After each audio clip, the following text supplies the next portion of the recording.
Hi guys, and welcome to my channel. If you're new here, I lost my little brother to suicide about 5 years ago. I make these videos talking about my experience of going through this grief process and the different topics that came up. Hopefully, if you have lost someone to suicide, these videos can help you and just be another tool in your toolbox to get through this. So today I'm going to be talking about the suicide domino effect, and also why it is called survivors of suicide loss, like why that is a term. So I'm going to put some articles in the description below to link it so you can get some more information. But it is called the suicide domino effect because one suicide tends to increase chances of suicide happening to other close friends or family. I don't think anyone really knows why. I mean, I think a big part of it is because that suicide is so hard to handle. It's so heavy. It's so heavy to handle. And if you're someone who already struggles with an addiction or depression or anxiety or anything like that, losing someone to suicide, it's only going to make it worse for a while.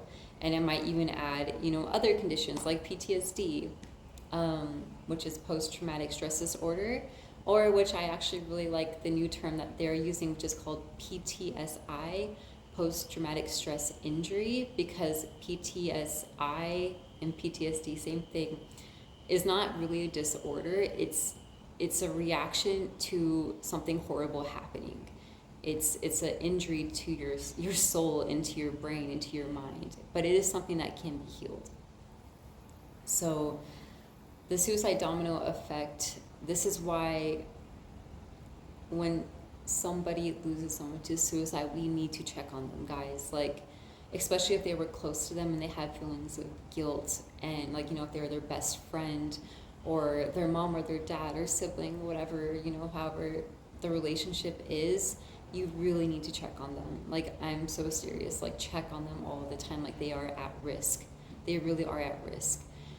And I've seen with the situation, loved ones that I have in my family who had addiction problems, the addiction became worse and it got really scary. With one family member in particular, where I had to actually call the cops because I found a noose in their house and they were planning a suicide themselves. And thank God that I listened to the promptings of God, honestly, and that I was prepared to take those steps to help them, even though they were dramatic. No one wants to call the police on someone that you love, but if it's to, for their safety or to save their life, you got to do it. And another thing I will say about this topic is, if someone is telling you that they are suicidal or they don't want to be alive anymore, or that they have tried to hurt themselves, take that very, very seriously. Very seriously. So with my loved one that is still alive today, let me just say, he was able to get through it. He really was, by the grace of God, honestly. But his addiction became really, really bad after my brother passed. And it took our whole family to get him through it. And he was saying goodbye and also saying that he felt like dying. So us being aware of that and taking those steps, those warnings very seriously, I think is what saved his life. Also, I do want to say that I found out after my brother passed that he had actually told someone, I think it was a girlfriend or something like that, he had told someone that he had tried to hurt himself before, and she never told anyone. And I guess she had made him promise that he would never do it again, and he said, yeah, I won't do it again. But obviously, look what happened. And I'm not mad at,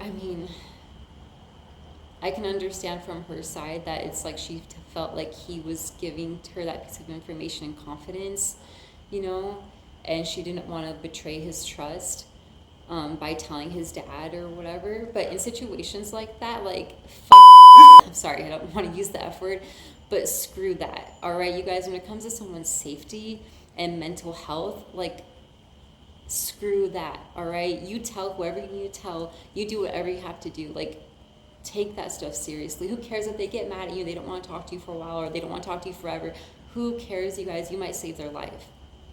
Okay, if that girl would have told someone who could have actually done something about it, would have told his dad, who could have maybe told my mom or told me, we would have rallied around my brother. I'm not saying it would have saved his life, but it definitely could have. It would at least give us an inclination that something was going on, because at that time we didn't even know that he was in that state of mind, you guys. We didn't know. So please, please, guys, if someone is saying something like that to you, take it seriously. Take it seriously. You do not want to be the person who someone said, I don't want to be alive anymore, I tried to hurt myself, and you don't tell anyone, and then they actually end up hurting themselves and killing themselves. I can't imagine, honestly, probably the regret and the grief and the guilt she's probably living with. I know screw their feelings, screw them getting mad at you. Who freaking cares? You tell people who can watch them and can get them the help that they need, okay? So I'm going to end this video, guys. I'm going to end this video with a prayer like I always do. If prayer is not something you're into, then go ahead and log off now, and we'll talk to you later. If prayer is something you want to stick around for, then stick around. All right. Dear God and dear Jesus of Nazareth, dear Lord, whoever's on the other end of this video, Lord God, reach into their heart, God, and help them to be an advocate for those around them, Lord God. If they know someone who has lost someone to suicide, or they themselves have lost someone to suicide, or they know someone who is suicidal, who has thoughts of hurting themselves, Lord God, help them to not be afraid to reach out for help. Help them to tell whoever they need to tell, Lord God, to get them the help that they need. Help them to have the courage to do it, Lord God. We need to be advocates for each other. When we're feeling weak, we need each other to lift us up, to break this cycle of suicide, God, to stop this domino effect, Lord God. And dear God and dear Jesus Nazareth, we need to stop. Help us, God, to stop sensationalizing suicide. We need to stop watching shows that are about suicide or sensationalizing them, because it's just making this worse. God, help us to listen to your promptings, Lord God. Help us to stand up for each other. Help us to fill that void for each other. When we are weak, God, help us to reach out for each other, to get the help that we need, to tell the people that need to be told, to help them to get through this process, God, to help them to get through this pain. Thank you, God, for giving us the courage to rock the boat if we have to rock the boat. Help us to give the courage to ask for help if we need help. Give us the courage that we need, Lord God, and help to give us helpful people to help us during this process and during this time. Thank you, God, for your guidance, your love, and your protection, Lord God. In Jesus' name, amen. All right, guys, that's it. We'll talk to you later. Bye-bye.